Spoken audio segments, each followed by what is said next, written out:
Okay, so I promised I wouldn't stand. I'm going to try not to. First of all, I want to say happy birthday to my mother-in-law who's watching this in Florida. And also thank you to Brett Curtis and the University Democrats for putting this on. And thank you to all of you for coming out tonight.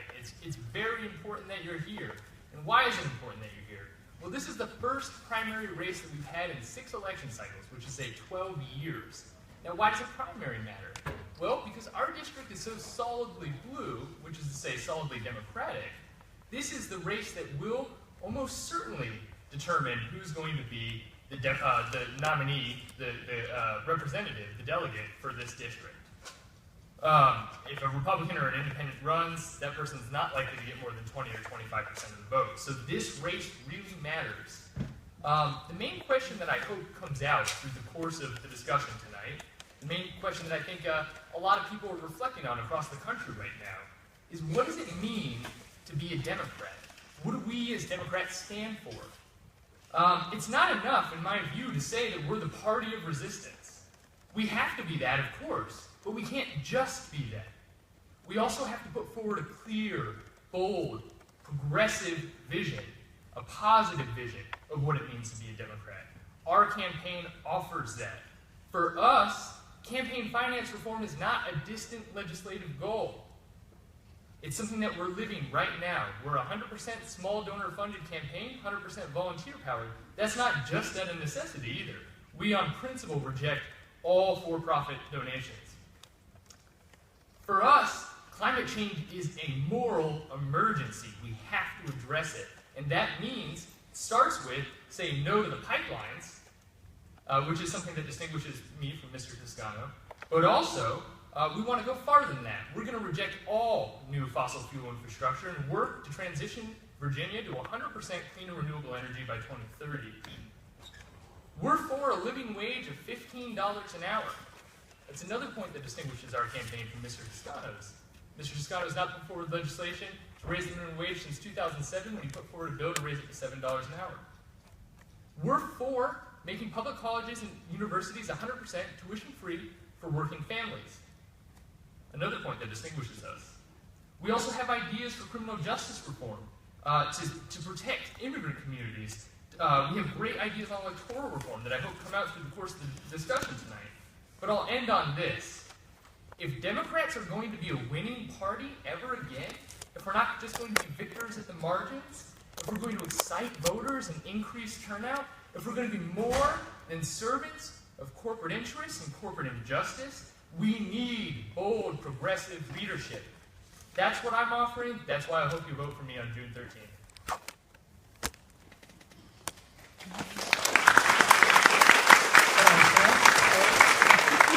So good evening, everybody. It's great to see everybody out there. And I'll tell you, there is energy in this community and all around the state to take on Trump and a very conservative agenda.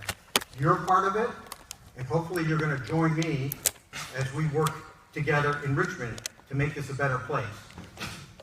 It's great to be back at the university. My wife is with me today. She was the founding webmaster here, and it's great to have her with me today.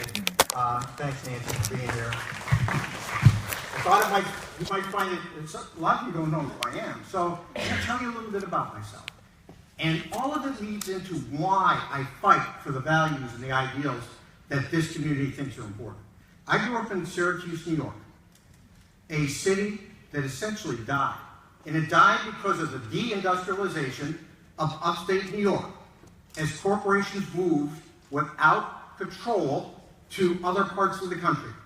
The middle class was hollowed out.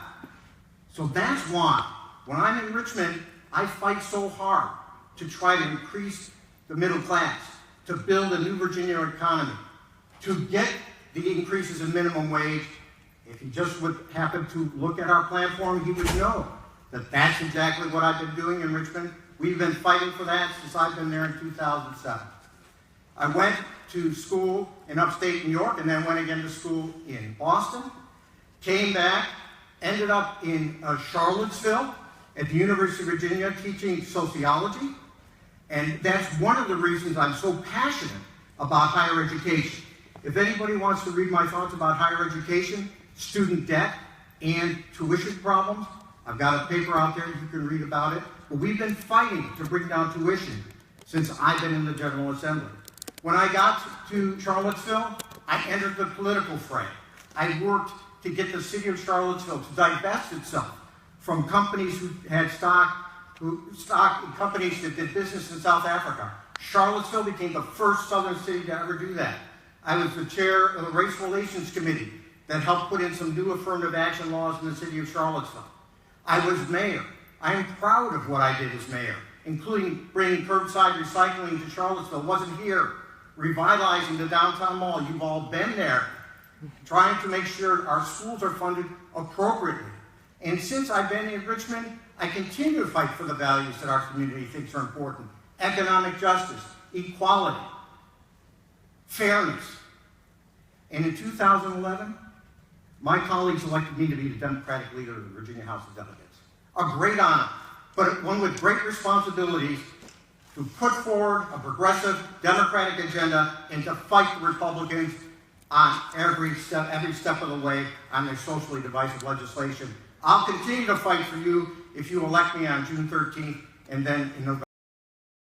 But what positive actions would you and your fellow legislators take to lower the burden of paying for higher education for all those who hope to attend Virginia's colleges and universities? Great question. I'm going to stand up too. I'm going to take a risk. So the question is, what are we going to do to address inflated tuition? Right now, I'm sure a lot of you heard that next year, University of Virginia is going to raise its tuition again, quite significantly for out-of-state students. This is a crisis that's happening all across the country, and it's not just tuition, it's book prices. The average Virginia student right now comes out of school $30,000 in debt. That's not unusual. What we need, I think, is a two-pronged approach to this. The first is to focus on incoming students that are currently in school, and we need to work to make public colleges and universities tuition-free for those students. Now, a real question is, how could we finance something like that? Right now, the state of Virginia has one of the most regressive tax systems in the country. We can fix that. I'm proposing a luxury consumption tax, which say if you're buying a second house, you're buying a really nice boat, you're buying really high-end luxury items, tax that. Consumption taxes are naturally progressive. We can create, through that, a system that we can pay for public colleges and universities. Also, I think we need to put in place systems to alleviate student debt for students that have already graduated, particularly students that are here in Virginia. That's it for me. Thank you. Thank you. And here it is, the white paper on the politics of higher ed and funding, okay? Pure and simple, the reason that this is happening is that the state legislature has been underfunding higher education for years. And until we wake up as Democrats and fight to change that, it's going to keep going. And so those of us who believe that higher education is really, really important are continuing to advance proposals to get more money in the budget. Right now, the Republicans control the House of Delegates. I'm working to change that. We've got 17 candidates in 17 districts where Hillary Clinton won, that if we could flip the 17, we could take control of the House of Delegates. Then you will see changes in the higher education funding so that we can bring down the cost of tuition. You know what happens when you take away state funding? Either tuitions go up or you have to raise a lot of money from private sources. And maybe that's not the best way to go. Now on student debt, it's really, really a problem. And we've had Democrats in the House last time had very concrete proposals to reinvigorate the student loan authority. Wouldn't have cost the state any money, but they would have had to bond the refinancing of debt for people coming out of school and to make it more easier for them to buy a house, to start a business, and to support their families. So there's a lot we can do if we change the House of Delegates. Mr. Toscano, this question is for you first. Republicans in the House of Delegates blocked Medicaid expansion again this month because it is, quote, the wrong policy for the Commonwealth. If enacted, Medicaid expansion could extend coverage to 400,000 or more Virginians, many of whom reside right here in the 57th district. What do you tell your colleagues on the other side of the aisle and to the thousands in this district affected by this decision? Thanks very much. That's a great question. And the joke is that I have given so many speeches on Medicaid expansion on the floor of the House that I have my own YouTube channel just on that one issue. But I've told them again and again and again things that they don't really want to hear. That from a financial point of view, Medicaid expansion made a lot of sense for Virginia because we were getting 90 cents or a dollar from the feds to help pay for it and not having to put up $1 of our own for the cost of expansion. Secondly, we have 400,000 Virginians who could be covered by Medicaid expansion. Third, we're sending our tax dollars to Washington as part of the ACA, and those tax dollars are either staying in Washington or they're going off to Connecticut, Kentucky, or some other place where they have funded Medicaid expansion. But there's another reason why we need to do it as well. Trump and the Republicans want nothing more but to block grant the funding of Medicaid in states.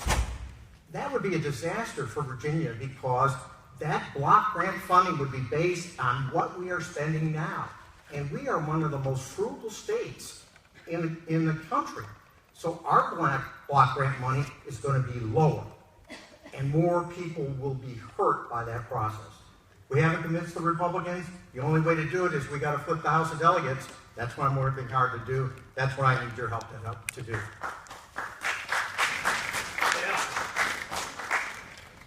I wanted to start off by saying that Mr. Toscano is absolutely right. There's 400,000 Virginians that are uninsured. There are many thousands more that are underinsured, and that's also a problem. I think Mr. Toscano is right in suggesting that House Democrats have been working hard, and this is a problem that maybe won't get entirely fixed until we retake the House of Delegates. But I think we also have to be aware of another underlying problem here. On both sides of the aisle, big pharmaceutical companies and medical insurance companies have pumped tons of money into the political process. That's stymies action, both on behalf of Republicans and on behalf of Democrats. So it's not just about retaking the House of Delegates, it's also about getting big money out of politics. Also important point. These kinds of issues where we have large parts of the population that don't have any access to basic care, these problems are going to persist as long as we have a fragmented private insurance system.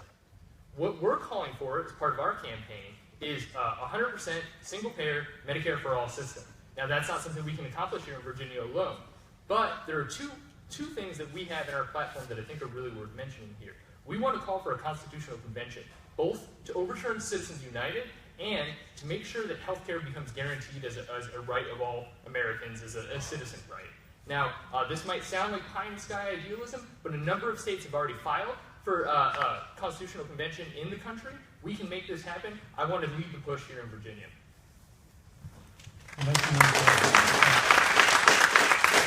So I appreciate the comments of Ross. I think people ought to understand, though, Medicaid expansion, interestingly enough, is an issue on which some major business interests line up with the Democratic Party, including the Chamber of Commerce, all of the major hospital associations, a lot of the pharmaceutical companies, the doctors.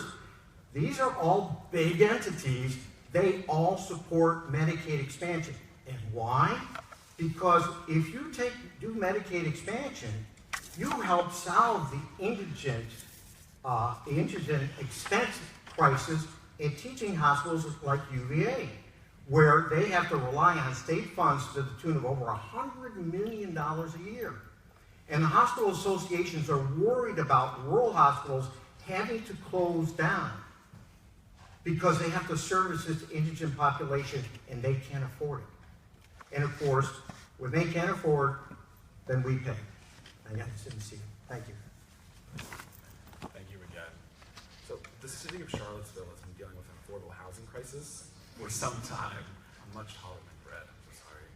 And the problem may grow worse as Washington looks to cut community development block grants, rapid rehousing, especially low-income housing tax credits.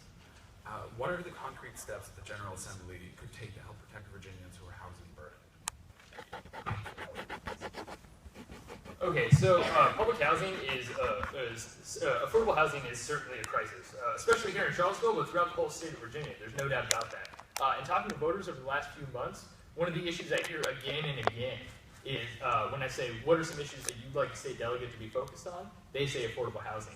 Affordable housing is also one of those issues that's very hard to get a hold on, to find out what are some really good, strong responses to this. I've recently reached out to Habitat for Humanity to ask for their input, and I know that Habitat for Humanity has worked with Mr. Toscano and other Democrats across the state. I'm interested in learning about this problem from people in the know, but I will say this. Again, it's not conspiratorial to suggest that a lot of our political problems follow from funding issues.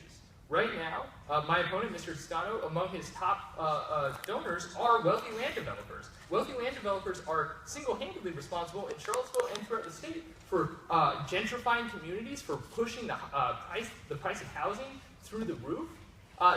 This ends up in large-scale catastrophes like we have here in Charlottesville with the Vinegar Hill community. So there's a real problem here when we have politicians that are funded by wealthy land developers and then telling us about affordable housing options. I grew up in a working-class family. I know firsthand that having housing bills take up a huge chunk of your income is a problem. So I want to work on this and address it. Thank So let's talk about what has been done. Okay. So when I was in local government, I worked on the housing problem by trying to create some incentives for individual homeowners to either expand their homes or for builders to be able to build in infill lots. A very concrete thing that increased the stock of affordable housing. While I've been in Richmond, there are a couple things that I've done, or we have done as Democrats. There is an affordable housing trust fund, but as the budget has been cut, that has been cut as well. We Democrats fought and got more money into that affordable housing trust fund in the last budget cycle. That is a very tangible thing that filters down to the localities and helps the localities do what they need to do to fund it. I've worked with Habitat for Humanity. Some of you might have seen recently, we did a land swap down south of town in the Biscuit Run property to make Habitat for Humanity's efforts in the Southwood Trailer Park prove to be effective. And I've also carried land trust legislation. For those of you who don't know much about land trust, it's a way that you can keep the cost of land down while you build on top of the land and therefore don't cost out the next person who might want to buy a house. So there's some very tangible things that I have done and will continue to do. Thank you.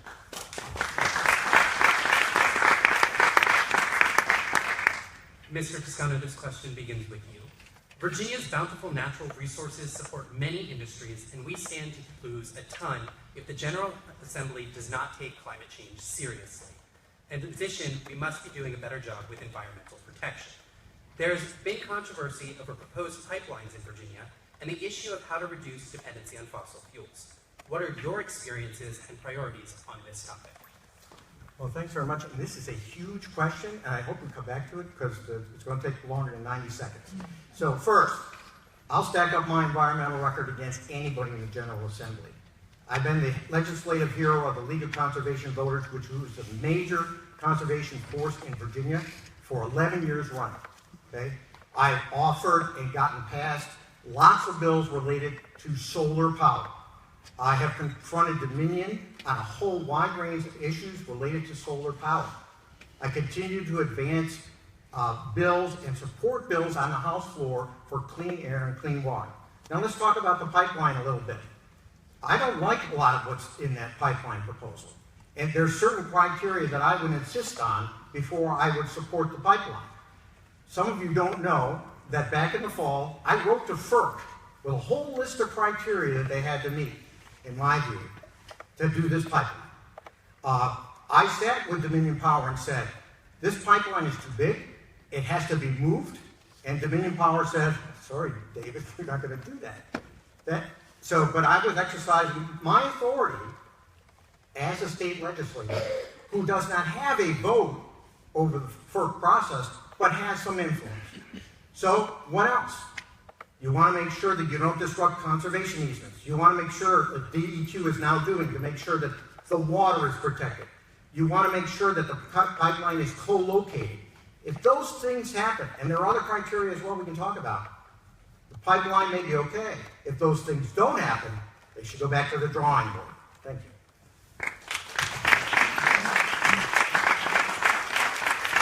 Okay, this is an area that we, Mr. Toscano and I, very much disagree on, and I think this will come out again and again tonight.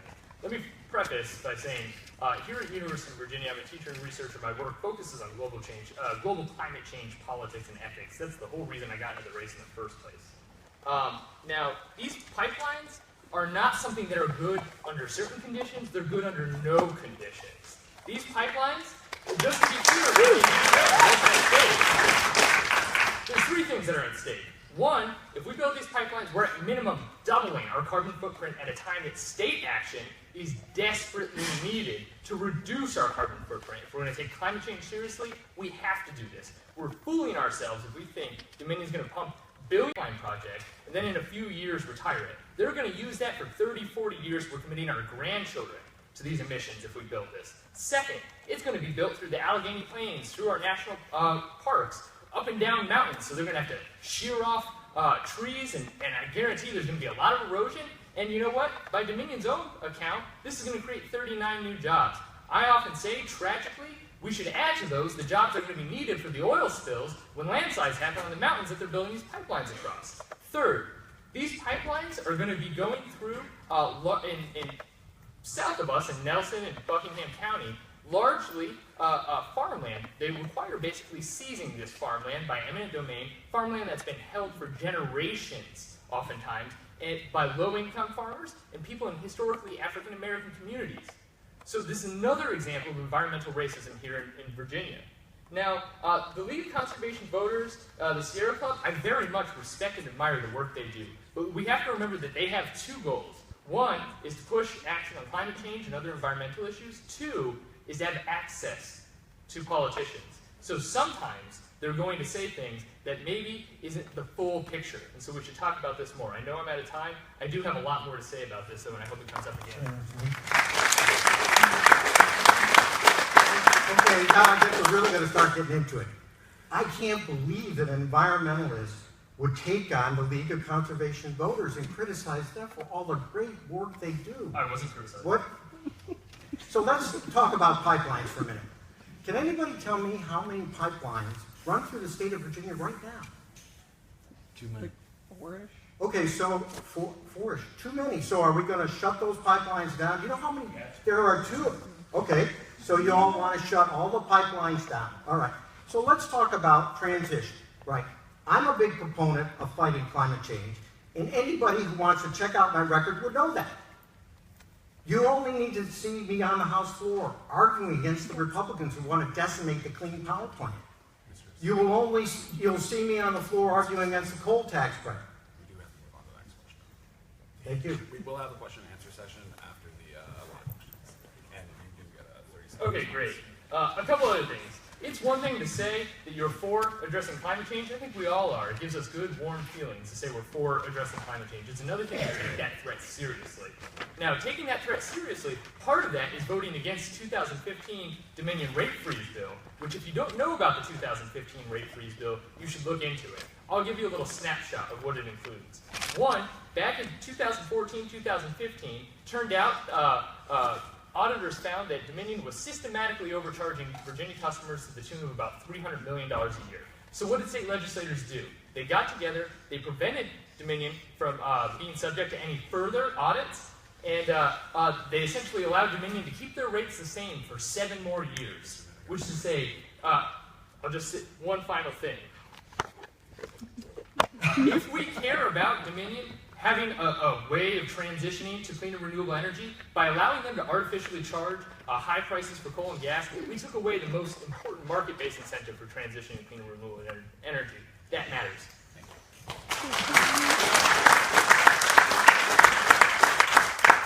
Once again, we will have a question and answer session afterwards. So the Commonwealth currently spends billions of dollars on transportation.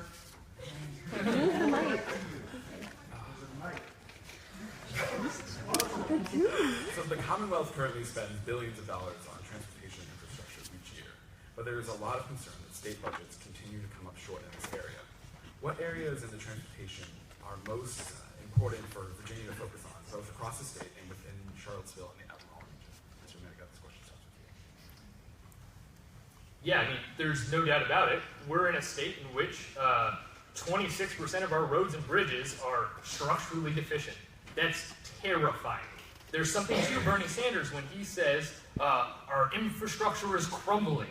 He's not lying. He's not lying. This is not just a problem here in Virginia, it's a problem across the whole country. So we need to take a proactive stance.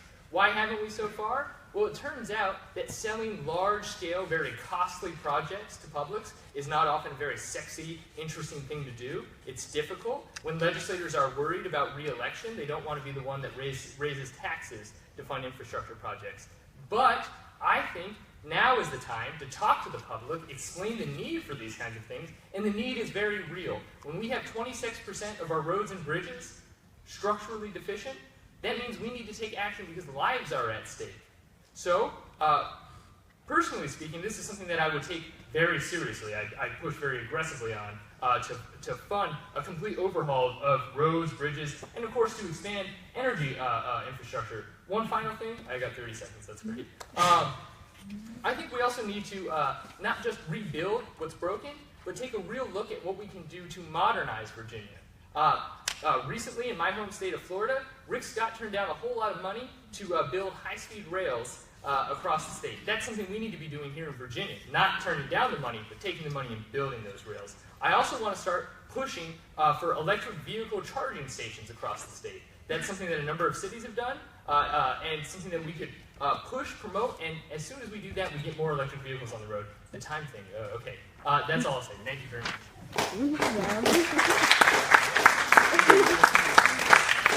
So I serve on the Transportation Committee in the House of Delegates, and I've been around for a lot of the transportation wars. And I'll tell you, I have voted to increase taxes to improve transportation infrastructure, and I will do it again if it's necessary. The bill that we passed in 2013 was the first big transportation bill the General Assembly had passed since 1986.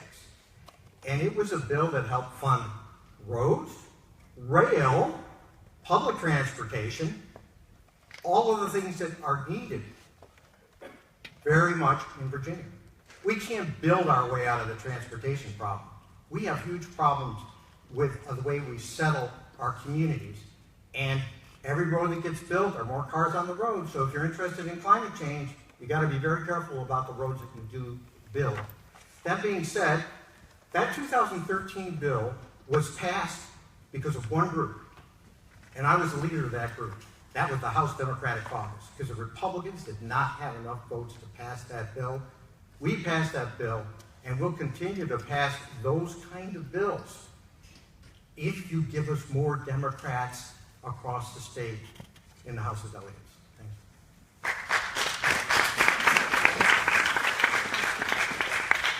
Both of your campaigns place significant emphasis on the K-12 public education system across Virginia. While we know that our public schools, students, and teachers have the ability to succeed, and they continue to do so in spite of budget cuts, low wages, and slashed extracurricular opportunities, what is your plan to make the public education system more equitable and accessible for all of your constituents? Mr. Toscano. Well, first of all, we're trying to do it. It's a real struggle because part of it takes money. But some of the things you can do without money. For example, we are too intensive on our test taking for youngsters. But we have pushed real hard and pushed against that. And over the last several years, we've gotten rid of a number of SOL tests. We have a commission going on that hopefully will eliminate more. Beyond that, we have to be really careful about electing Republicans. We can't elect a Republican to be the Republican governor of the Commonwealth of Virginia because if that happens, we're going to get a tax cut. And when we get a tax cut, who gets hurt? Education. And it's happened all over the country. It would happen in Virginia. We got to bring teachers' pay up. I was happy to vote for an increase in teachers' pay this last session. It was hard to do because the budget was strapped. but we Democrats took together and we made sure it happened.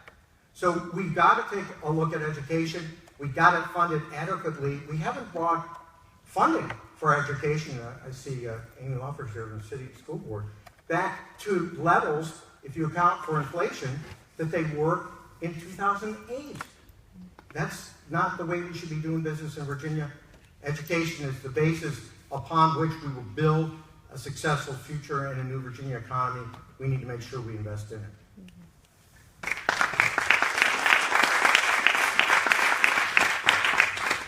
Okay, so there's a couple things. I think being pro-education is not a very controversial kind of position to be in, and I very much agree with Mr. Toscano in that regard. I would first say that the state of our K-12 education right now in Virginia and across the country, what's most striking about it is how profoundly anti-academic it is in so many ways. So I agree that we do need to work to eliminate standardized testing. Standardized testing rolled out in my home state in Virginia under Jeb Bush. Not an accident. That was during the George Bush presidency, and the guy who was selling those tests was another Bush. These kinds of things matter. It's not an accident that we've gotten into those the situations that we have already. Now, I think we need to take a hard look at a few core areas that we can improve education. One, sources of funding. Right now, so long as schools are anchored to property taxes, we're going to have a situation in which poor kids go to poor schools, rich kids go to rich schools. We need to change that. Second, I want to end charter schools in this state. Charter schools are a form of new segregation. I went to a charter school when I was in high school. It's just a way of segregating kids, and it's a waste of taxpayer money. Third, we need to realize, as Mr. Toscano said, teacher pay is not nearly what it needs to be. Police officers get raises so much more regularly than teachers do. We need to change that as well. And I'll finish by saying this. We need to work to close the achievement gap. Just like in almost every other area, the problems in education affect women, affect racial minorities more than they affect white men. We need to work to change that. There's a lot of great pedagogical research being done, including here at the University of Virginia. We need to start pushing that into schools. Thank you very much.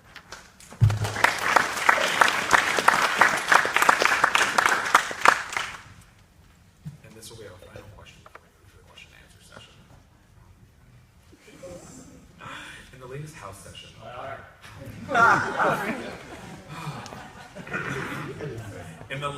session, a plethora of criminal justice reforms were put forward successfully by Democrats. These included an increase in the monetary threshold for what constitutes a felony larceny, a proposal to expedite the exoneration process for those found innocent by DNA evidence, and a measure that would allow juveniles to expunge convictions for possession of marijuana. If elected, how would you work to get similar legislation passed? And furthermore, how would you like to see the General Assembly address racial disparities within the criminal justice system? Mr. Mittiga, Okay. That's a really big question. It's certainly not something I'm going to answer in 90 seconds. But I will say a couple things. Although I applaud some of the small, incremental steps that we've taken already to reform our criminal justice system, there is much more that we need to do. First and foremost, right now, Virginia, shamefully, is a leader in for-profit prisons. We can change that. For-profit prisons are often a driver of harsh sentencing laws because they lobby directly. Why? Because when there's more people in jail, business is good, right? Second, our campaign is for legalizing, regulating, and taxing marijuana. I think if we do that, thank you, right now we have a situation where far too many people are put in jail for nonviolent drug offenses. What I want to do from the revenues generated, and if any other states are any kind of indicator, it'd be quite considerable revenues are generated. I want to earmark those funds and put them into substance abuse, towards substance abuse treatment clinics. We need to start realizing that addiction is a medical issue, not a criminal issue. Yeah. Finally, two more points in 20 seconds or less. I think we do a shameful job right now of funding our indigent defense. Our indigent defense funding is dismal. We can do much better. We're the 7th wealthiest state in the country. We can do better. And so often, because of that, people get about 20 seconds with a defense lawyer before they plea bargain and go to jail for far too long. Finally, this is a slightly different issue, but it's one that I care a lot about. We need to work to end the death penalty. The fact that we still have that is macabre, it's dark, it's bad. And if it's meant to fulfill a deterrent function, it fails at that. States with the death penalty have higher rates of capital offenses than states without it. Thank you.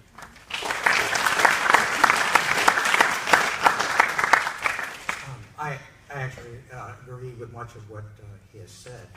I can tell you this, though. We worked very hard to try to get our criminal justice reform package passed, and much of it was focused on juveniles. You know, you put a juvenile in detention and commit him to the Department of Corrections, you know, it's like $160,000 a year. That's not the best investment. We have people in the General Assembly who want to pass more and more laws that give harsher and harsher sentences that put people in jail for longer and longer periods of time. That is no longer going to work, partly because we can't afford it, but also because we're losing so many of these people, especially young people. And so we have to try to redirect our efforts in the criminal justice system, especially with youngsters. On the racial question which you asked about, you know, we have been working to try to figure out ways that we can get body cameras when appropriate for police officers. We've had some bills that have had to do with racial profiling. But frankly, we're not going to get serious criminal justice reform without flipping the House of Delegates. That is pure and simple. You need to help me with that. I can't do it alone. I need your help with that. If we can flip the House of Delegates, you will see a lot of change in this area. I just want to make one amendment to that. I think actually criminal justice reform is one area that we can really push and work with Republicans on. Republicans, fortunately, have started to show some signs of sense on this. I think as a legislator, I will work as hard as I can in any area that I can to forge bonds of cooperation with Republicans. I think criminal justice is one area. I think opposing the pipelines is another area. Thank you. At this time, we're going to open the floor up to the audience in our live stream and social media to ask any and all questions. If you'd like to ask a question, please join us at the front here and we will provide a microphone for you. While individuals are coming, we'll begin with one of our live stream questions that was offered to us. This question comes from Jenny Reed. A question for Mr. Toscano, and the question does begin with you. I'm persuaded by Mr. Mittiga's assertion that climate change is a moral emergency. How can we trust you to work for the meaningful action on climate change that your constituents need when your campaign has taken tens of thousands of dollars from Dominion Power? Well, I think that's a great question. And, you know, I do agree that there's too much money in politics. There's no doubt about it. I have gotten contributions from Dominion. With all the controversy about it, I actually went and looked at how much I've been getting, and it isn't a terrible amount. And the thing about it is that, you know, the question becomes, are you influenced by the contribution? And the only way you can determine that is to look at the record. The National Association of Independent Businesses gives me money. They're violently opposed to increasing the minimum wage. And I disagree with them. And when Dominion has a good idea, I'll support it. And when Dominion doesn't have a good idea, I don't support it. And all you have to do is look at my speeches on the floor of the House to see about my commitment to climate change. You just need to look. You think Dominion liked me getting up and speaking against the massive giveaway of tax credits to coal companies and big utility companies? They hated that. I've been crusading for that, against that, for 6-7 years. We finally sustained the governor's veto of the extension of those tax benefits in the House. First time. So there's no coal tax credit. That means something. And we can get into more stuff of how we transition to a solar and renewable economy. This is one issue that I want to push again and again and again. It does depend on what counts as terribly high here.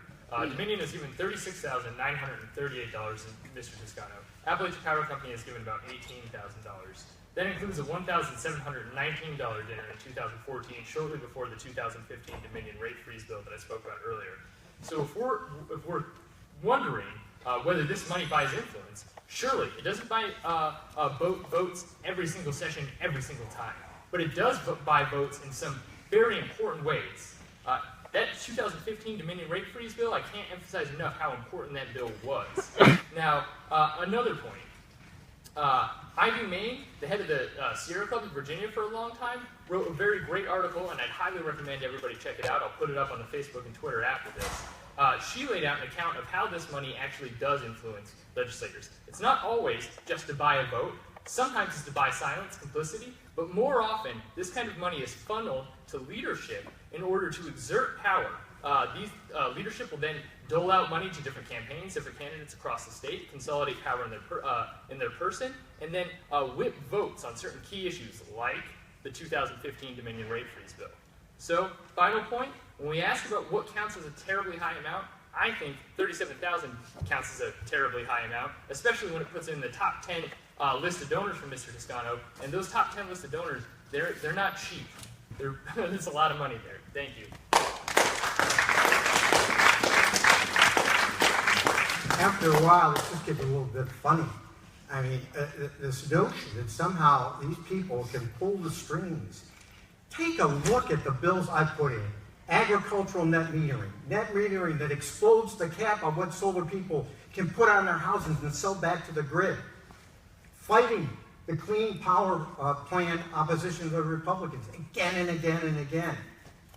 I have thousands of individual contributors. Do they pull strings too? I mean, it's pretty insulting after a while. And after a while, you just got to say, look at the record and judge for yourself. I'll say this. There's nothing personal in this race, but I am far less concerned about being potentially insulting to Mr. Toscano than I am about legislators being bought insulting to us. I think that matters. We do have a right to question what this money does. We should not be condescended into thinking that this money does nothing.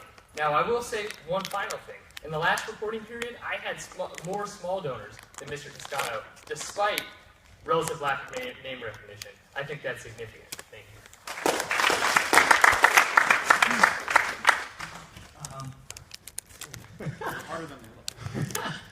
Name's Michael Payne. I ask this question as a Democrat, as someone who's been involved with the Virginia Democratic Party since high school with predates the gubernatorial campaign.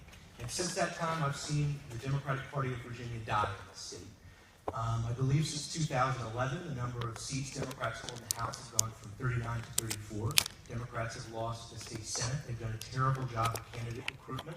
The past 3 statewide elections, Mark Warner, Terry McAuliffe, and Hillary Clinton, Democrats won, but with less than 50% of the vote against uniquely unqualified Republican candidates. And so my question is, it's come up again and again, Democrats need to take back the House delegates and the state Senate to take action on this issue. I couldn't agree more. We're not going to do anything until it happens. But I wonder whether the old model of moving to the center, taking corporate money, if that wins elections anymore. And I fear that if we do not embrace a new kind of politics of bold, aggressive, populist policies and engage in continuous organizing and connect to the grassroots, we're never going to win as a party in this state anymore. So, the question being, 1, what responsibility do you think you bear as minority leader of the Democrats in the House for the failures of the Democrats to win elections over the past few years? And 2, what do you think needs to change in terms of the game plan that Democrats use and the kind of policies they advocate for in order to start winning and take back power in the state? Thank you.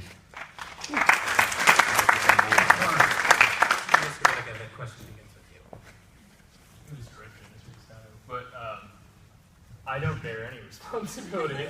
But I think that's an excellent question, and I'll yield my time because I'd like to hear Mr. Toscano respond. Well, I think it is an interesting question. I'm sorry, your name was, again, what? Michael. And where do you live? I vote Baker Butler for moving to the city. Baker Butler. So you're not in this district. No. But you are in Rob Bell's district, aren't you? I am, yes. So you could either run for office.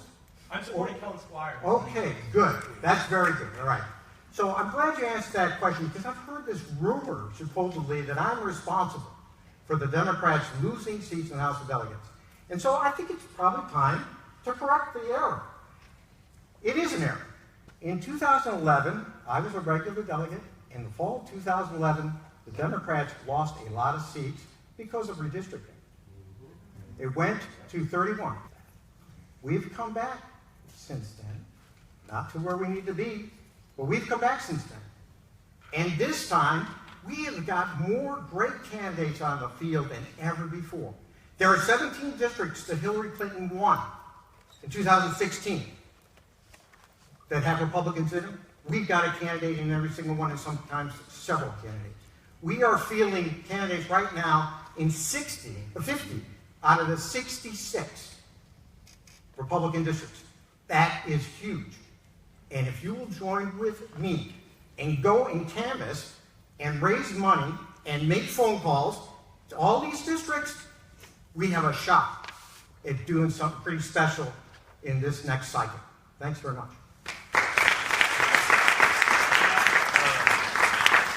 I would just add, Activate Virginia, which if you don't know this, that group, I strongly suggest checking them out. They're an excellent group. They've done a lot of great work. Activate Virginia estimates that fewer than 10 candidates in the state were actively recruited by the House caucus. So if there is a rumor, and the insinuation was that I started the rumor, I don't think that's correct. But Activate Virginia has shown that fewer than 10 of the candidates in the state were actively recruited by the House Democratic caucus. Why is that plausible? Well, we had 17 people running in the last House of Delegates cycle. This time we have 71. A lot of people are running for the first time, and they were self-recruited. Second point, I know a number of progressives in the state, campaigns I've been following in the 50th, 51st, so on. People like Lee Carter, people like Michael Wade, Steve McBride, running all across the state. Often enough, when they've announced their campaign and have insisted that they're not going to take corporate money, House Democrats have threatened to primary them or have primaried them. Not blaming that on Mr. Toscano, but it's a reality of the Democratic Party today. We need to be aware of that. All right, you guys can clap, but he's totally wrong. He has no idea what he's talking about. He is trashing the Democratic Party. The question was, what will you do to help? I'll tell you, all of us should be out committing to working for all these people. Yes, a lot of people came out of the woodwork to self-recruit. Yeah, because people are angry. Well, we're going to be there as a Democratic Party to support them, aren't we? We're not going to care. We're not going to care if they are from the Activate or some other group. If they're a Democrat, we're going to be on the field supporting them. That's what we're going to do. And you can join us. We need you to help us. Yeah. Thank you for the question. We're going to move on so we have a chance for everyone to ask their question this evening. Hi, my name is Isabel Seafu. I'm from the Nau Hall precinct. I'm the president of Animal Justice Advocates. My organization believes that the animal agriculture industry is a violent institution which promotes a violent ideology towards animals, humans, and the environment. Mr. Toscano, I noticed that you've recently accepted a large monetary contribution from Smithfield Foods, the world's largest pig-producing corporation, which kills almost 30 million pigs per year and has been charged with egregious violations of animals, workers, human, and environmental rights. Can you both speak to your position on the animal agriculture industry? Thank you. Well, I think you're right. There's a lot of really bad stuff that goes on. And, I've never been part of bills that have fixed that problem. I'm going to admit that. My focus has largely been on the economy and energy and things like that. But I think you're right. Now, in terms of Smithfield, it's great. I didn't even know that they gave the money. So, Smithfield has never lobbied me on any of these bills. I have no idea what the position would be on a bunch of these bills. But one of the things that is wonderful about what we do down in Richmond is that when people like you have an issue, you call us up and you tell us. If you've got a concern about a bill, you call us up and tell us. If you think we ought to offer a bill, you come to us and say, will you be willing to work with me? And we'll try to do something that will help you. That's part of what we do. It's not all about the grand policy at 30,000 feet. It's also about the smaller stuff that helps real people get things done.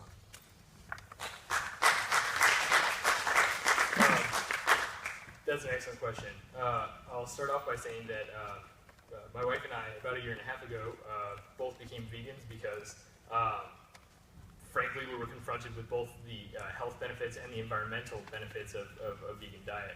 Something I suggest everyone look into. A great documentary, Forks Over Knives. Another great documentary is Before the Flood, the recent one with Leonardo DiCaprio. I think it's actually very important and something I care a lot about. Now, factory farms, we have to be clear, are environmentally extremely taxing. If we care about the Chesapeake Bay, right now, Donald Trump recently cut funding to clean up the Chesapeake Bay. One of the biggest polluters of any river delta is factory farms. So we need to, I think, aggressively go after factory farms, and it's usually from runoff from overflowing excrement. Second, the health issue. Americans on average consume about 100 kilograms more of meat per day than other industrialized nations. There's a reason for that. It's heavily subsidized. It's constantly advertised at us. And consequently, we're living out the consequences of this. There are strong ethical reasons also to be concerned about factory farms. Obviously, the animals and workers being the largest aspects of that. So if elected, animal issues are something that I want to address aggressively, and up to and including the eradication of factory farms. That might sound crazy, but less than 70 years ago, we didn't have factory farms, and people were on average healthier on account of that. So I'd like to at least consider something for that, both because of the environmental and the health aspects of it. Thank you. Yeah. In order to make sure that we get to the double-digit questions that we have remaining, if I could please ask for us to hold the applause and allow the candidates to have the remainder of the time. Next question, please. Hi, I'm Matt Gottfalter. I live in the Cale precinct, and I want to talk and ask about nuclear energy. I went to high school at Tandem Friends School, and therefore environmental stewardship is very important to me. I chose to get a nuclear engineering degree because I want to work in non-proliferation and national security. And in the process of getting my nuclear engineering degree, I learned that to try and combat climate change without nuclear energy is like shooting yourself in the foot before running a marathon. Nuclear energy has the smallest both carbon and physical footprint of any energy source out there, and it's also the only energy source that can provide a consistent base load, which the only other technology that can do that right now is fossil fuel. So I want to know what your opinions on nuclear energy are, and if you have any concerns about nuclear energy, whether the waste or the meltdown potential. I'm happy to talk to anybody after this, because there's been a lot of misinformation going on, both propaganda from the fossil fuel industry as well as from the Sierra Club, because nuclear poses a threat to some solar and wind companies. So I want to get your opinions on that. Thank you. Mr. I apologize. Mr. Mittiga, we should begin with that question. Sorry, can I get your name again? Well, anyway, okay, that was an excellent question. And I'll start off by saying one of my closest friends, his name's Nathan Maxwell. He's a Navy nuclear officer, so these are conversations I get in a lot with him. And I think that's a really admirable goal, that you get involved in nuclear research because of non-proliferation. Lord knows with the North Korea situation in the last few weeks, that's something we should all be very concerned about. Now, I object to nuclear power on a number of grounds. For instance, there is no long-term way to store the waste. We can put it in cement tombs, but eventually those tombs will crack, there'll be leaks, etc. Maybe you can disabuse me of that later, but that's my understanding of nuclear right now. Also, and I think more important, solar and wind energy does exist as a viable alternative at this point. A great resource, if you're interested, is the solutionsproject.org. Check that out. A Stanford researcher put together peer-reviewed research, peer-reviewed plans for every state in the whole country to transition to 100% clean renewable energy by 2030. Without nuclear energy. Right now, Virginia depends heavily on nuclear energy. I'm far less worried about reactor meltdowns than I am about long-term storage of waste, but I think all those problems are, in effect, unnecessary. We can move right now to clean and renewable energy, and without raising costs considerably. In fact, according to solutionsproject.org, the cost per kilowatt hour would only go up from about 10.7 cents per kilowatt hour to 11.2 cents per kilowatt hour. We can afford that. Thank you. It is a great question. I think it does raise a couple of things that are really important in terms of discussion of this energy thing, and some of it's pretty technical. One is, okay, what do we do between now and 2030 if we shut down nuclear power, stop all fracked gas lines, because like 70% of all the gas out there now is fracked. So what do we do between now and 2030? We don't have a solar in, right? So we got to figure out the transition. Nuclear is probably part of the transition, partly because of the load issue. And anybody who doesn't know about load can talk to the engineer here. Load is important. If the sun doesn't shine, you don't get energy from solar. Now, that is going to change, and I'm going to be part of that change because I'm introducing a solar tax credit bill in the next General Assembly. When we solve the problem of storage of solar, the whole utility model gets turned upside down. So if you don't like Dominion, you better support my storage bill, because that is going to be part of the transition to a clean energy for the future. Thank you for the question. Hi, I really appreciate you taking the time to listen to and respond to our concerns. My name is Chelsea Granados, and I'm a fourth year at UVA studying global sustainability. One thing I think so amazing about is how many people I've met here who really deeply care about the state of our planet. For example, this Saturday we're expecting about 500 young people in Virginia to gather for the People's Climate March, and we're hoping to really show our leaders that we're at a time where we can't rely on our national government to make rational climate policy, and we need state-level action, and we need it now. So one specific issue to the state of Virginia is the Atlantic Coast Pipeline, which we talked about a bit. I've heard from residents from Buckingham County, where the compressor station is planned to be built, discuss the blatant disregard for their lives that this planning and building of the compressor station demonstrates. One thing that stuck with me was something a pastor from Buckingham told us on Monday at a talk about environmental racism. He said, Dominion will tell us how much of the air we can breathe. Now, you've been asked in the past whether or not you support the Atlantic Coast Pipeline, and you've responded saying that because you do not have a vote on the issue. I take it this is for me. Yes. Right? Okay. Sorry. Because you do not have a vote on the issue, there's no reason to have a stand on it. Today you said that you might support it in some times, you might not support it in other times. But frankly, saying that because you don't have a vote, you shouldn't have a stand on it is insulting to all of us who are putting in so much of our time and effort to oppose this and are in less of a position of political power as you. There's so many issues which you cannot have a vote on, but you can still influence.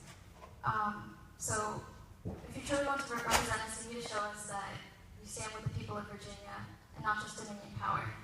We need strong climate leaders, and we need your opposition to the Atlantic Coast Pipeline. So my question is, will you stand with us in opposition to the Atlantic Coast Pipeline, yes or no?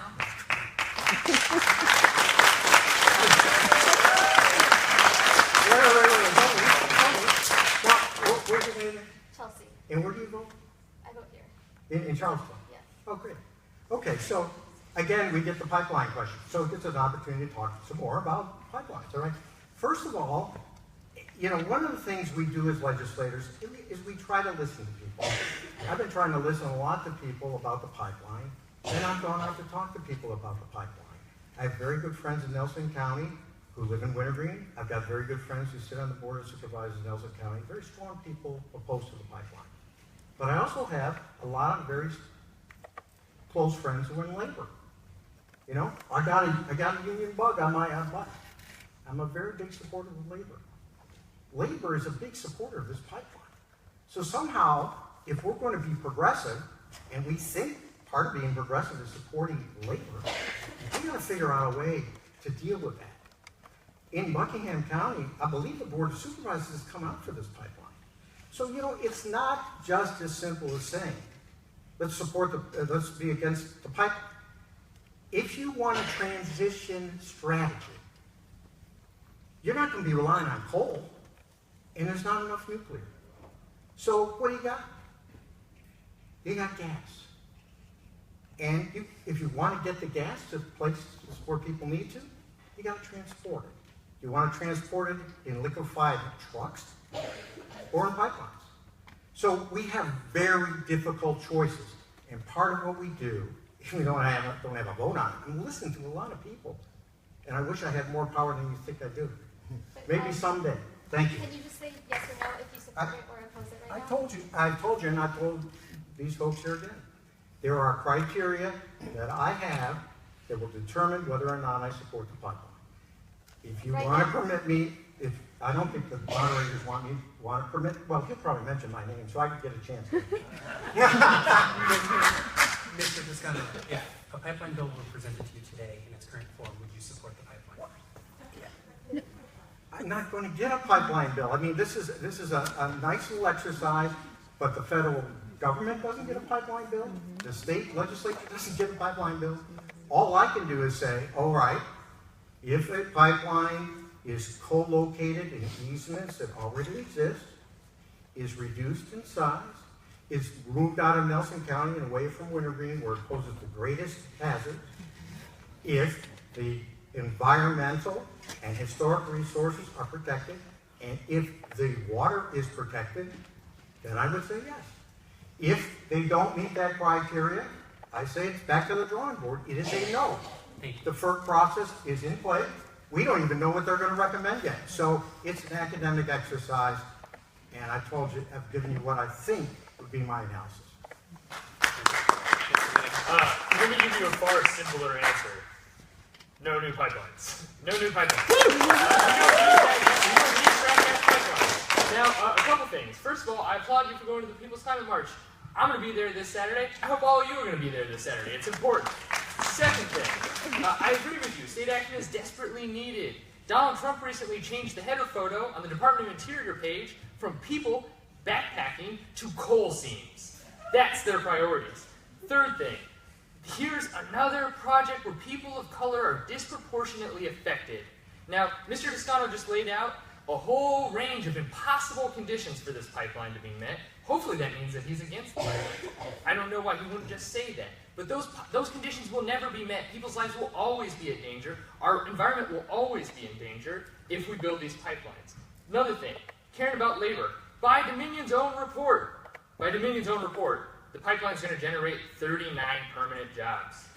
According to solutionsproject.org, if we transition to 100% clean renewable energy by 2030, we'll create 147,000 permanent jobs that, by their very nature, will be decentralized because of the nature of a decentralized power system. And second of all, would be extremely difficult, if not impossible, to outsource because they require on-site maintenance. Another point worth mentioning here. Mr. Toscano often says that there's nothing that we can do, there's no such bill. That's true. That's true.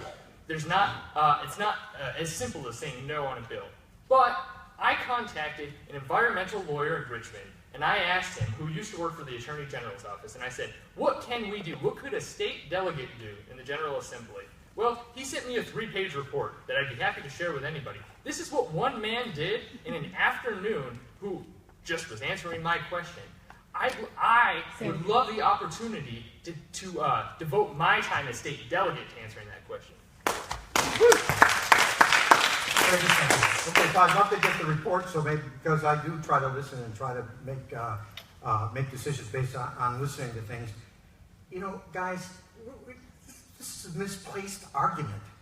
I think we all want to get to a renewable future. The question is, how do we get there? How long does it take? And what does it take to get there? I happen to think that you're going to rely on gas rather than coal. I hate coal. And we got to have a way you can power electricity. You know, your cell phones, your computers. You know, you got to have a way that you can generate electricity. You got to have a transition. Solar is great. It's not ready, guys. It is not ready because it can't be stored. It will be ready at some point. Ready now. Okay, it's ready now. Okay. Thank you for the question. Ladies and gentlemen, in the interest of making sure we get to all questions, please clearly state the question and your name so we can get through all of the remaining questions. Hi, David. Good to see you. And good to see you, Ross. Thank you for running because you're challenging him on issues which I think needs to be done. There's so many. It's a problem. I'm going to stick to the pipeline, though. Your name, please? My name is Bill Goldine. We lived in the county for 28 years. We just moved to the city 2 years ago. We love it. And I've known you for years. We won't go there. We can. It's okay. I first want to comment on the net metering issue. We now have solar, and the net metering is not equitable. So when we're producing more than we're using, it's not always solved. Minor issue to us because we did it for environmental reasons. Now, on the issue of the pipeline, which you're opposed to, and in some ways, it was just a shallow I'm opposed to the pipeline. I believe you voted for it recently? No? Can't vote on the pipeline. No, the one coming through Buckingham? Okay, No. never mind. All right, so you're not giving your, okay. I am opposed to the pipeline, not because of what it is or where it's going. It's because 100% of it comes from fracking. And fracking has been proven, the large-scale fracking we're getting, to cause earthquakes. And we don't know about what it's doing to our water supply because we don't even know what they're putting in there at this point. And that, to me, is enough to just say no to that and gas. And David, I disagree with you on the solar issue. If we have more solar, then during the middle of the day when we need the most energy, which is what you were talking about, we won't be producing it. And we won't be needing more production because we'll have more solar supplying it during the middle of the day. So I've Do you have a done all the question, time. sir? There are a bunch of them embedded in there. Yes. We can Okay. try it. I'm sorry, there wasn't really a question. Is that for me? Go ahead. Yes. Okay, so people want to know what delegates do, all right? Here's a concrete thing that delegates did. Okay? There was a bill before us on fracking this session. It would have allowed the frackers to not tell people what they were putting in the ground to frack with. Who voted against that bill? Me. Who voted against that bill? Democrats. Standing up against what you're talking about. In terms of the solar, I would just encourage you to talk to some of the technical people. The way solar works is you're throwing green electrons out on the grid. You're not keeping them. You're throwing them out on the grid. Your neighbor may get a green electron or a brown electron. It's being thrown out of the grid. Until you figure out a way to store that electron, solar is not ready. And I don't care who says it is.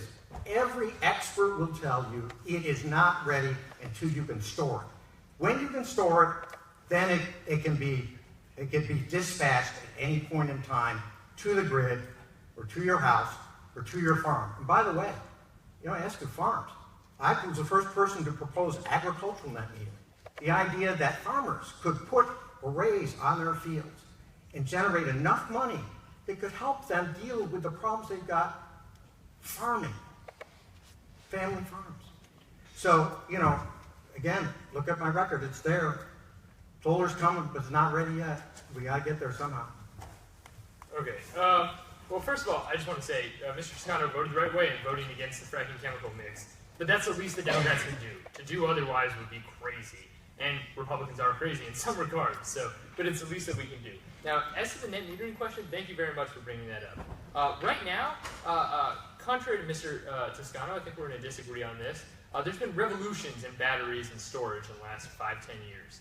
Elon Musk recently just started this whole factory that can long-term store solar energy that's generated. There is climate report after climate report that verifies this. I'd be happy to share them. Now, in terms of net metering, the reason why I think a lot of legislators are hesitant to embrace this in a strong sense, and the reason why a lot of states are hesitant to embrace this in a strong sense, is because it's inevitably going to generate what's called a utility death spiral. More people come off the grid, the cost of supplying energy goes up for the people that remain on the grid, so those people now have a stronger incentive to get off the grid, which raises the prices further, leading more people to get off the grid, and before you know it, public utilities are worthless. That's why a lot of people have resisted net metering, and that's why I think that we should strongly push for it. Now, one final point, because I think it's frustrating. Gas is not an answer. Fracked gas is not an answer. Fracking causes earthquakes, it pollutes water. Fracked gas there's no strong evidence that shows that gas has a lower carbon footprint than coal. Gas is not the answer. We need to invest aggressively in solar and wind. Yeah, I agree. Gas is not the answer. But if you shut down every gas pipeline that takes fracked gas, including the two that run right through our area, how are you going to get your gas? Are you going to get gas? What are you going to do for fuel? What are you going to do for electricity? Solar is not ready. Now, again, he's talking about Elon Musk. He's right, Elon Musk has been doing a lot, but he's not ready yet. So you got to have a transition. And I'm assuming you're not saying that coal is part of it. I can't believe you would say that. And you already said that nuclear isn't part of it. So what do you got left? Solar and wind. They're not ready. Thank you. Thank you. Thank you for the question. We'll move on to the next question, please. Robert Armengol, Carver Voting District here in Charlottesville. Thank you both for coming out tonight. I want to come back to the question earlier about the Democratic Party, because I felt like it wasn't sufficiently answered. So I heard that we all have a responsibility in that, and I agree with that. That's one of the reasons I came out tonight. I understand that more people have to come out and get involved in building a party that isn't where it was in the past in this state. And I also heard that it's been getting better in the past few years, and that's great, but what I want to hear is a proactive answer about what's going to happen if you become delegate, either of you, to work to bring out more voters. I'm particularly concerned about the issue of former convicts who don't have the right to vote, about which the governor has been trying to do something. What are we going to do, not just on the issue of convicted felons, but on the issue of marginalized voters who aren't excited anymore about the Democratic Party? Probably like most people in this room, I've been in extended shell shock since November, because I can't figure out, with all due respect to Secretary Clinton, why the Democratic Party supported and nominated the only person who could lose to Donald Trump. I want to know what, at the state level, at the local level, we're going to do to bring out new voters and to energize this party. Thank you. I'm going to add a little bit to that as well, so we're incorporating the live stream. Will the Democratic Party commit to help all Democratic nominees in the 17 districts Hillary won this year, financially and infrastructurally? That comes from Stephanie Elizabeth Carter, and then from Mark Wisnitzer. Will the caucus help all Democrats, including those running in red districts, and withhold funding of incumbents in safe districts? Mr. Toscano, both of those questions. And the gentleman's question as well. Well, since people have video cameras, I am not going to tell you our strategy as House Democratic Caucus, because it seriously contests those 17, and we're putting boots on the ground in the other districts as well, and we've got some pretty interesting jujitsu kind of approaches that we're going to use this time to try to hold the Republicans down. This is, a lot of this is not rocket science. You go, you knock on a door, you put them in the database, you contact them again. You do have to have a message. Our message is pretty clear. We need to build that new Virginia economy that not just doesn't create a job, but a pathway to a career, a job that pays a decent wage. That's why I asked this question about labor. We got to support labor. Labor is our partner. When labor was strong, this country was strong. And we got to remember that and try to help them come back. So we have to have a message, but we have to have the boots on the ground, and we need every single one of you to help us. Because this district is blue. Somebody who's getting nominated here is going to get elected. We got to get outside. We got to go to Kellan Squire and other places to make the changes.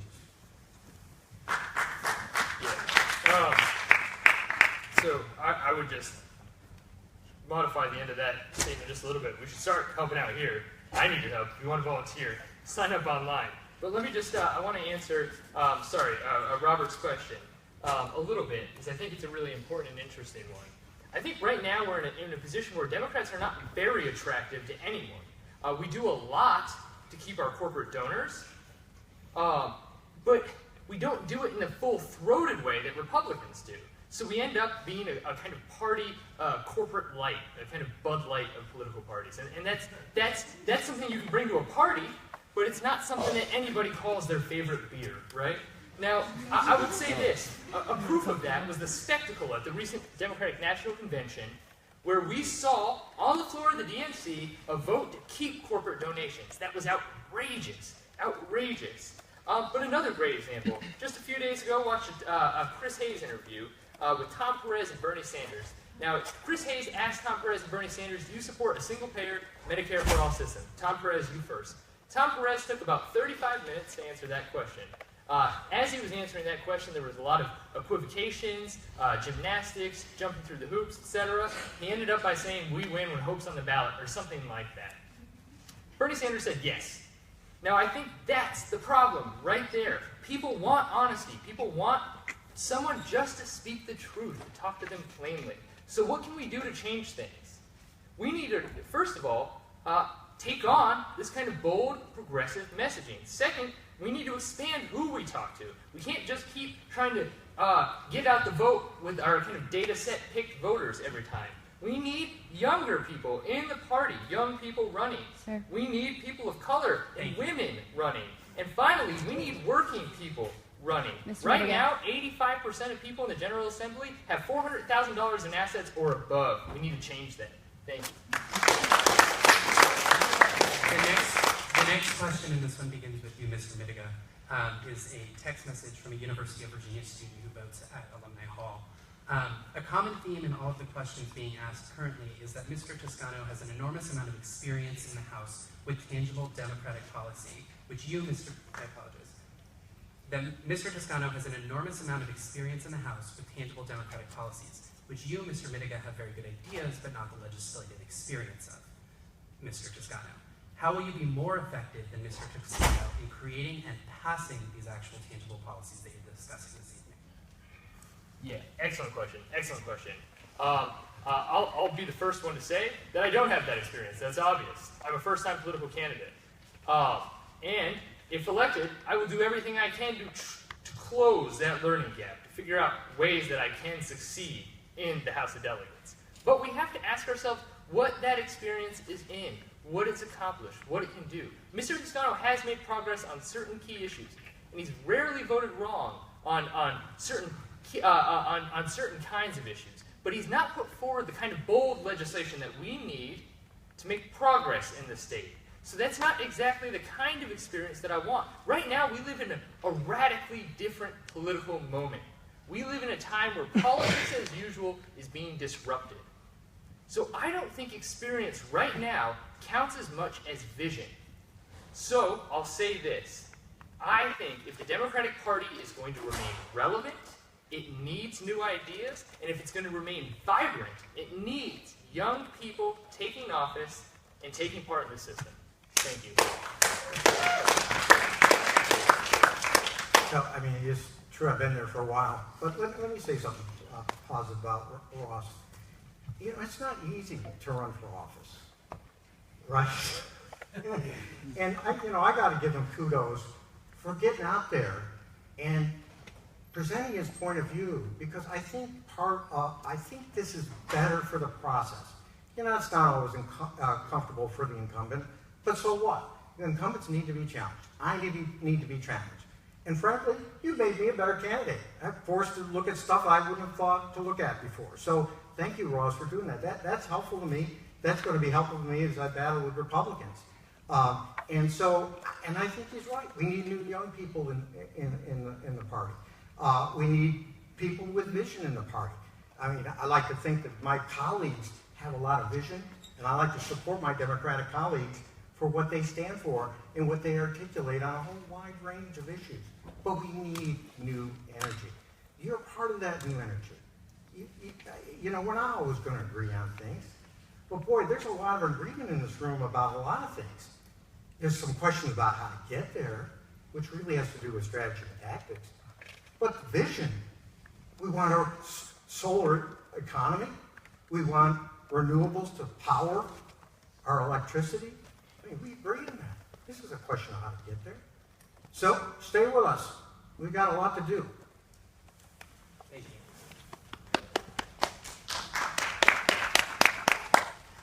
Hello, my name is Will Norton. I vote out of the Elks Club by Free Bridge. And my question is about infrastructure. So we talk a lot about how we have to fund infrastructure, but a problem that often goes unmentioned is the fact that once an infrastructure project is built, the locality has to maintain it, and this is often takes more money than they get out of it. And then their only solution to this is to build more and get the dividends, the early dividends that brings. And so this drives a cycle of unsustainable growth that eats up the land and the money. So I want to know what either of you would do about that. Thank you. This one begins with Mr. Toscano. Okay, that is a great question.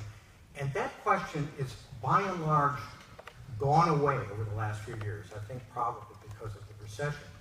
But I think it's a key question because we can't build ourselves out of congestion. You can't build the roads fast enough, and they cost too much money. So we have to think about new and creative ways to work with localities to make sure the infrastructure is sound in the localities, and I'm not just talking about streets. I'm talking about sewers. I'm talking about, things that generate clean water. These aren't sexy, but they're essential. Charlottesville's done a terrific job. What I'm trying to argue for at the state level is things that don't encourage sprawl. So now we have this new process in place called smart scale transportation, where people rank transportation projects that their localities want based on a formula, and then you fund based on the formula. So in some places, congestion reduction is the primary thing. For other places, it has more to do with how the infrastructure fits in. We got to do more with transit. We got to do more with rail. I worked to get the rail service from Lynchburg to Washington. I remember sitting in Governor Kane's office with Shannon Valentine, my colleague from Lynchburg. We convinced them to put that in the budget. Meredith Richards was here. She was instrumental. These are things that legislators do. They aren't always as sexy as the 30,000 feet vision thing, but you do those things to make your communities better. I largely agree with that. I think that infrastructure projects are desperately needed. I think that worrying about congestion is one problem, but we can also work aggressively to tackle other issues. And I think I largely agree with Mr. Toscano in that regard.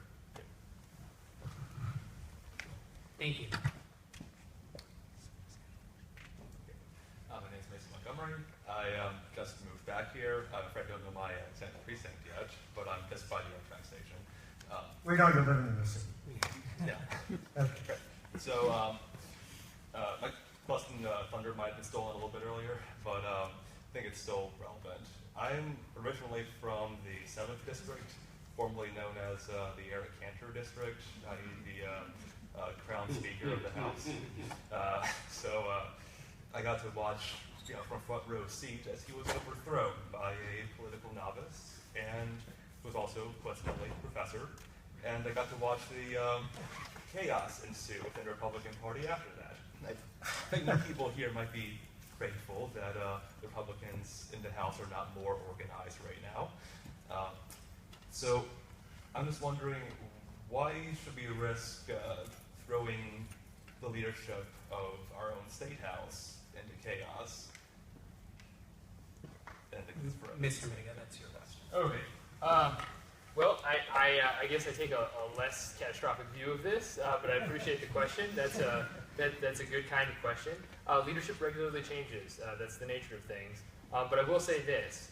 Right now, we have a system in which the General Assembly is overwhelmingly of a certain type, both at the leadership level and in the rank and file, which is to say they're overwhelmingly white, overwhelmingly male, overwhelmingly rich. Now, I'm not going to change the first two things, at least not in my own person.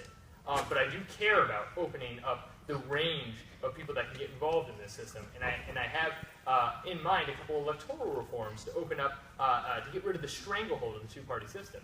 So I'm not very concerned about some disruptions in leadership.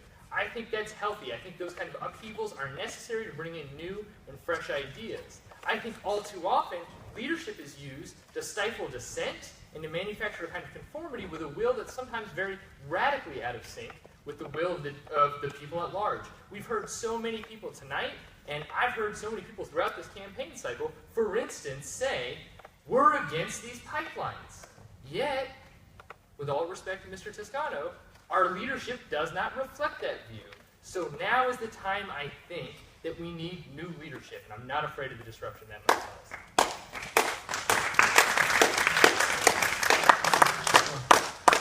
Here we go again with the pipeline. I can't get away from it. Yeah, I wish. I'm sorry. I'm sorry. Sorry? My grandkids can't get away from it. Yeah, I mean, I wish I had more control over my caucus than some people might think. I mean, we are a divergent group, and we come from very different backgrounds. We've got trade union people in our caucus. We have African Americans in our caucus. We have women in our caucus. We have gays in our caucus. We have a lot of diversity in our caucus, and we celebrate that diversity. We don't always agree on everything, but we try to come to consensus, try to present a point of view that represents a progressive vision for the future of the Commonwealth. And if I continue to be leader, I'll continue to try to build that consensus for the future. I just want to clarify on time so everyone understands. The university does kick us out of this room, unfortunately, so we do have time for 2 more questions, and then I want to make sure both candidates have the opportunity to close as well this evening. So we will offer the next question, please. My name is Kyle. I believe one of the biggest issues facing us right now is the growing wealth gap and how that affects every aspect of life. How would you seek to address that? For instance, making the estate tax 100% or any other radical ideas, some new ideas, because clearly what we have, the wealth gap keeps growing. We need new ideas, and I would like to know what you both think about that. Mike? Yes. Well, first of all, I couldn't agree with you more. We're more unequal as a society, I think, than any point since the early 1900s. And it's a function of a lot of factors: the deindustrialization of the country, the ability of corporations to move without being penalized, the hollowing out of the middle class, the breaking of the trade unions. There's a whole host of issues that have led us to this point, globalization. What do we do about it? Well, okay, I think a lot has to happen at the federal level in terms of the tax structure, right? I mean, there's no doubt about it. And we don't have a system right now that's even close to that. But in terms of what's happened in the state, we had a bill 9 years ago that eliminated the estate tax in Virginia. I was one of 11 people who voted against that bill. I thought it was a terrible idea. It took $1 million, $100 million out of the state budget every year, and basically gave it to the Mars family. That is the way we should be going. And we want to fight each other about this issue. When we've got to be fighting is Ed Gillespie, who wants to cut taxes and make things more unequal. I haven't heard anybody get up here tonight and say, I don't care if it's Tom Perriello or Ralph Northam. I'm going to support him. I don't know if you can say that. I'm not sure. Ralph Northam doesn't support dismantling the pipeline. Are you going to vote against him if he's nominated to be Democratic governor? We're going to get Tom Perriello. Excuse me. I'm asking a question. Now, if you're going to stick with us as Democrats, we're going to have disagreements, but we're going to have to stick together. If Tom Perriello is nominated or Ralph Northam is nominated, I'm voting for one of those guys. I need you guys to see that. Or you're going to get Ed Gillespie, and you want more equality, you're going to get it. So I'm going to take I think that was an excellent question. Thank you very much for that. I think income inequality is a very important issue. I just want to real quick tack on the end of that comment. I think far too often unity is used within the Democratic Party to stifle dissent. I'm not sure, for one, that I can be scared into voting for Ralph Northam because climate change scares me more. So I'm gonna work aggressively for Tom Perriello, and I'm gonna do those kinds of things before I start entering into the realm of, well, I'll have to take whatever Democrat they'll give us. That's just what we'll have to do.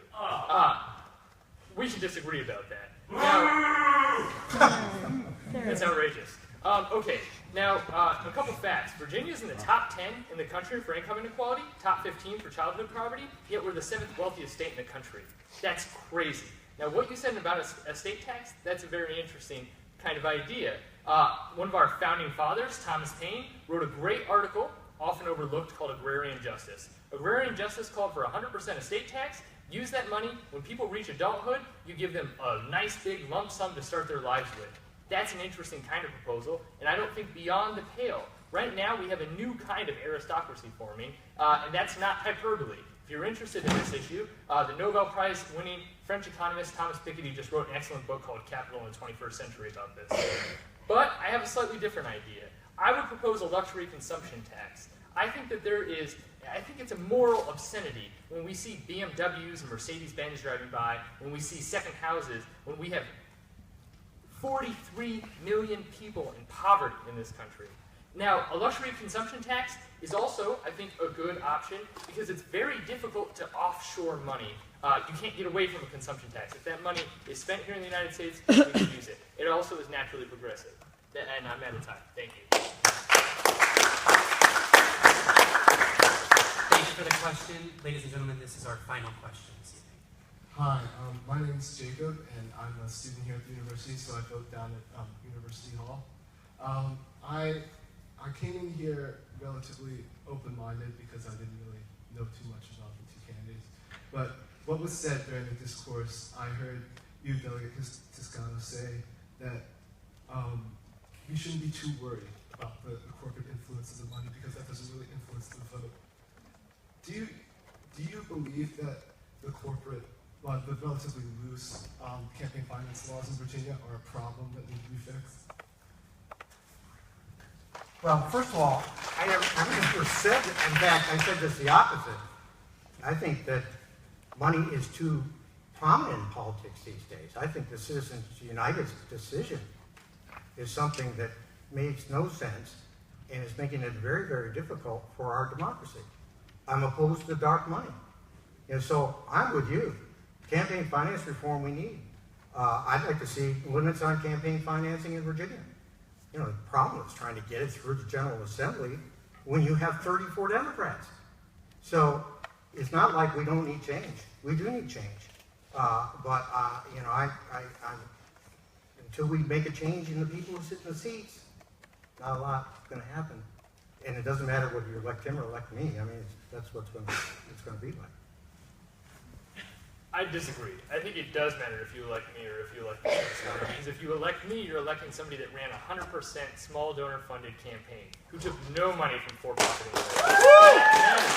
We need to change the conversation in this state, and if we do, we're the only state with major elections this year. We'll send a shockwave across the rest of the country. If we can win on a platform like mine here in Virginia, that matters. So I'm, I guess, against this kind of pessimistic politics that things will change when we get the requisite seats, just hold off. But what we have to remember is when we look at Dominion's donations, they've pumped $14 million in the political process in the last 20 years. It's true, Republicans have benefited from that slightly more than Democrats, but the single biggest recipient is the Democratic Party of Virginia.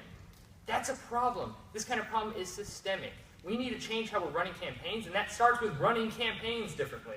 Now, I think there's something very strange about the idea that, look, this money doesn't influence me, it doesn't influence us good Democrats, yet we obviously need to get the money out of the system. That's a contradiction. Either the money is a problem because it's forcing votes and forcing hands, and that's why we need it out of the system, or it doesn't influence people, and it's fine if it's in the system. But we can't really have both of those things. So, my view, let's get the money out of the system, and that starts right now with running an honest campaign.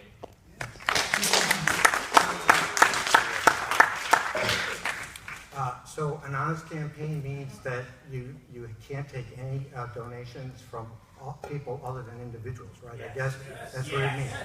Yes. Okay, well, so guilty guys, I guess you're not going to vote for me, but Nope. Well, I appreciate the honesty. But I can tell you this, though. You've got a critical choice to make in November. And that choice will determine whether you get a Republican in the governor's mansion, with a Republican House and a Republican Senate, or you don't. And you will rue the day that you get a Republican elected. Because all these things you're talking about, they're going down the tubes real fast. So you can decide you want to be Democrats, or you can decide not. But don't have a debate for the Democratic nomination if you're not going to be a Democrat. Form your own party. Form your own party. Excuse me. Thank you. With that, we're going to move into final statements. Up to 4 minutes for each candidate to conclude and provide any remarks that were not already stated, or anything else they would like to give us and leave us with the audience. Mr. Mittiga, we begin with you. Thank you. Well, I want to again say thank you all for staying here for 2 hours. That means a lot. This is a good kind of conversation, exactly the kind of conversations we need to be having. Thanks again to Brett and University Democrats for organizing this, and thanks again to Mr. Toscano for engaging in this kind of public discussion. I think it's very important. I started off tonight by asking you all to consider, to think about, inviting everyone to consider what it means to be a Democrat. What do we stand for? Now, I think we put forward two very different visions of what it means to be a Democrat tonight. My vision is one that says no to money from for-profit interests and says okay to small donors and to volunteers. My vision is one that says we need to take climate change seriously, and that starts with saying no to Dominion's 2 frack gas pipelines and all new fossil fuel infrastructure. My understanding of the Democratic Party is that we need to raise the minimum wage to a living wage. Right now, that's $15 an hour. Right now, we have 125,000 Virginians, 125,000, who make $7 or 25 cents an hour or less. That's an outrage. That means you can be working full-time and still be below the poverty line, still struggle to feed your family. We can change that. My vision of the Democratic Party is one that fights aggressively to expand workers' rights to organize. Right now, we have one of the lowest union presence in the whole country. And if you look at on my website, at the economic issues part of the website, you'll see I put up a lot of information, a lot of interesting graphs. When we don't have a strong union presence in the state, we have much higher inequality. Unions are the best bulwark we have, often the most democratic bulwark we have against economic inequality. We need to empower our unions. I want to expand worker benefits. That's what I think Democrats should be fighting for. I want paid family or caregiver leave. Right now, California, Rhode Island, Washington, New Jersey, New York, they all guarantee paid family leave. We can do it here in Virginia. I want paid sick leave. Connecticut, California, Massachusetts, Oregon, they all do paid sick leave. We can afford to do it in the 7th wealthiest state in the country. I want criminal justice reform. That's what I think Democrats should be fighting for, which means getting rid of the death penalty, legalizing, regulating, taxing marijuana, starting to treat addiction as an illness. I want to fight aggressively to safeguard women's rights. This is something that didn't come up tonight. I think that's unequivocal. We need to protect women's reproductive rights without any further statement, period. I think we need to expand healthcare access. There's 400,000 Virginians right now who are uninsured, many thousands more who are underinsured. We need to work towards a single-payer Medicare for all system. We need to worry about affordable housing and fight gentrification. We need to expand the vote. It's great. Mr. McAuliffe brought felons back into the fold after they've served their time. That's an excellent start. That's a defensive position, though. We need to move beyond that. We need to have same-day voter registration. We need to have automatic voter registration. We need to have a universal vote-by-mail system. Other states do that. We can do that. We need to stand with communities of color, with immigrant communities, and say, we're with you. You guys are laughing, freaking me out. And I'll just say, finally, last point. Right now, if you're interested, if you share my vision of the Democratic Party, we need your help to win, and it matters. You can go online, you can donate to our campaign. You can go online, you can sign up to be a volunteer. We need you, so please consider it. Thank you very much.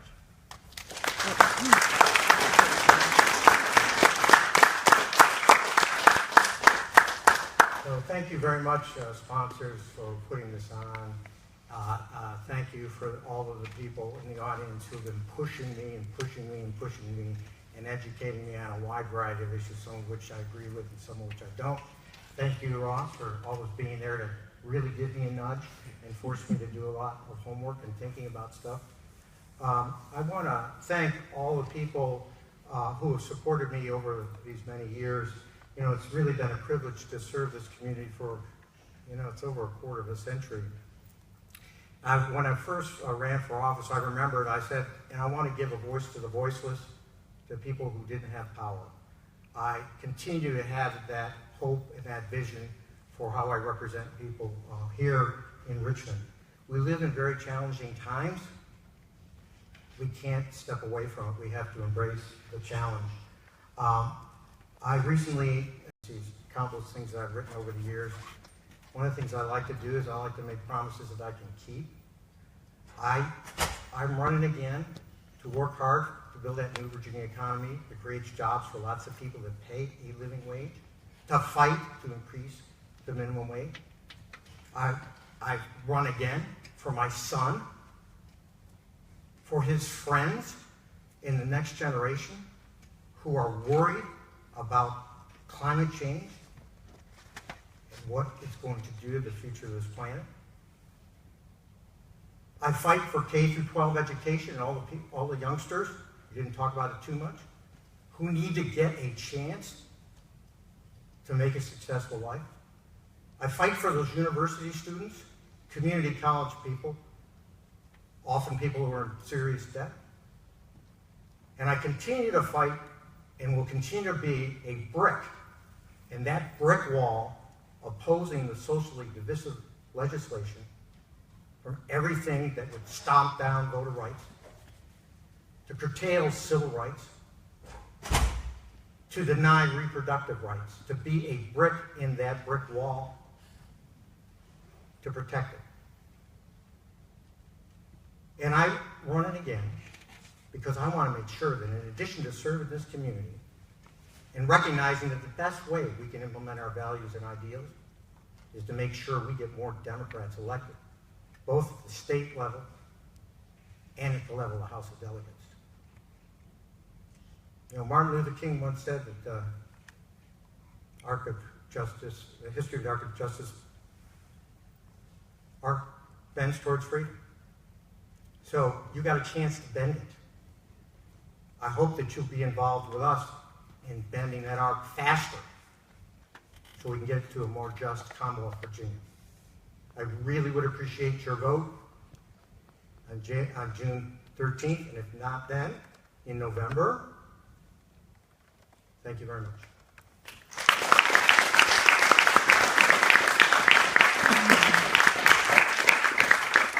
Ladies and gentlemen, thank you for joining us in person this evening on live stream and through multiple different social media methods. To the almost 200 of you that joined us here in person, from the last count, almost 2,500 people interacted with our official live stream, and I know there are multiple different live streams and videos that will be posted as well. I want to thank Mr. Toscano and Mr. Mittiga for joining us and beginning crucial conversations that must continue across the Commonwealth. And I'd also like to thank the Cville Dems who co-sponsored for their assistance at tonight's event and for all the work they continue to do in keeping our city blue. We encourage you to stick around and work and speak with your fellow constituents who are here this evening. I also make a promise that while we got to very few of all of the questions that we would like to ask, as you saw, we had multiple different media sources. Everything is on video, and we do have more questions that were sent via social media, text message, and email to us. So we will send both campaigns all of the remaining questions, where they may put a statement together and return it to us, and we will publish all of their answers to those questions across all sorts of media, so you may have access to that information before the primary on June 13th. I also encourage you, the University Democrats have set up in the back information on the primary, which is June 13th. We have voter registration forms, should you need to update that, and we will also assist you in mailing in your request for an absentee ballot if you will not be in the district on June 13th. If nothing else, we have some handy flyers, and I know both campaigns have literature and information, and I encourage you to pick that up on your way out as well. Again, thank you so much, and have a great rest of your evening.